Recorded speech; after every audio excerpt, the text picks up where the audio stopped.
Assalamualaikum warahmatullahi wabarakatuh. Saya Selinur Oktavia dari kelas 4D Manajemen. Saya akan menjelaskan sedikit mengenai desain produk. Pengertian produk. Menurut Kotler dan Armstrong, produk adalah segala sesuatu yang ditawarkan ke pasar untuk mendapatkan perhatian, dibeli, dipergunakan, dan yang dapat memuaskan keinginan atau kebutuhan konsumen. Jadi, produk adalah sesuatu yang dapat berupa barang atau jasa yang ditawarkan oleh produsen untuk memenuhi kebutuhan, keinginan, dan permintaan dari konsumen. Selanjutnya, atribut produk meliputi yang pertama, merek, yang kedua, kemasan, yang ketiga, garansi, yang keempat, pelayanan, dan sebagainya.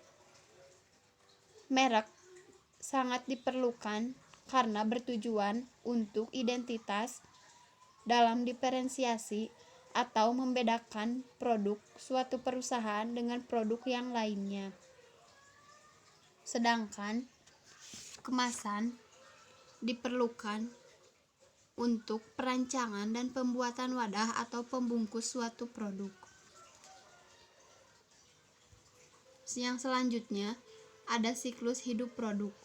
Siklus hidup produk merupakan bagian dari perancangan atau pengembangan produk dibutuhkan oleh produsen dalam rangka mempertahankan atau meningkatkan pangsa dengan cara mengidentifikasi kebutuhan konsumen akan manfaat produk dan mendesainnya sampai ke tingkat perencanaan pembuatan produk tersebut. Hal ini juga berkaitan dengan siklus hidup produksi tersebut. Yang selanjutnya ada klasifikasi produk.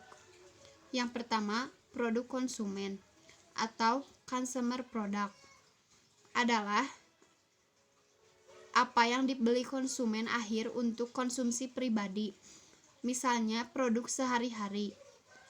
Yang kedua, produk shopping atau shopping product, yaitu produk konsumen yang jarang dibeli sehingga pelanggan membandingkan dengan cermat kesesuaian, mutu, harga, dan gayanya.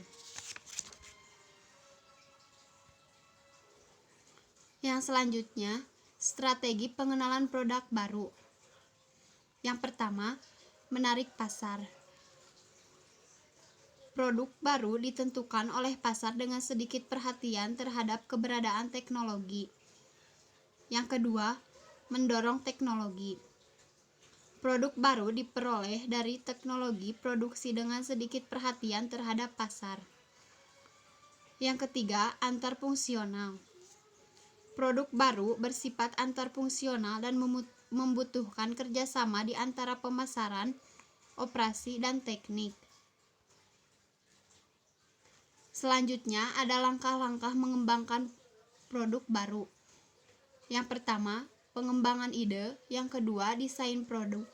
Yang ketiga, desain produk cross-fungsional. Yang keempat, menentukan karakteristik. Yang selanjutnya ada desain merek. Desain merek mempunyai 4 tingkat arti. Yang pertama, atribut sebagai merek pertama yang akan mengingatkan orang pada atribut tersebut. Yang kedua, sebagai manfaat. Yang ketiga, sebagai nilai. Merek juga mencerminkan sesuatu yang mengenai nilai pembeli. Yang keempat, kepribadian. Yang selanjutnya ada kemasan dan pengemasan. Pengemasan bertujuan untuk merancang dan membuat wadah atau pembungkus untuk suatu produk. Kemasan juga digunakan untuk meningkatkan penjualan, sehingga perusahaan harus memberi keunikan atau ciri khas dari produk. Beberapa alasan mengapa kemasan diperlukan. Yang pertama, kemasan memenuhi sasaran. Yang kedua, kemasan bisa melaksanakan program pemasaran perusahaan.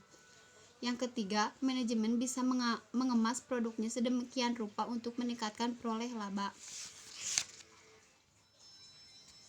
Yang selanjutnya, pembuatan label. Fungsi label digunakan juga untuk mengidentifikasi produk atau merek. Label juga dapat menguraikan beberapa hal mengenai produk. Label dapat mempromosikan produk dengan gambar menarik. Yang selanjutnya, ada pelayanan. Perusahaan harus menyusun dan mengembangkan jasa pelayanan pada pelanggan yang memang diingini oleh pelanggannya. Kunci keberhasilan dalam persaingan sering terletak pada penambahan pelayanan yang menambah nilai dan meningkatkan kualitasnya. Hal ini juga didukung oleh survei dari US News and World Report bahwa pelanggan pindah dari satu perusahaan ke perusahaan lain 69% disebabkan karena tidak dilayani oleh karyawan dengan baik atau produknya yang tidak sesuai. Wassalamualaikum warahmatullahi wabarakatuh.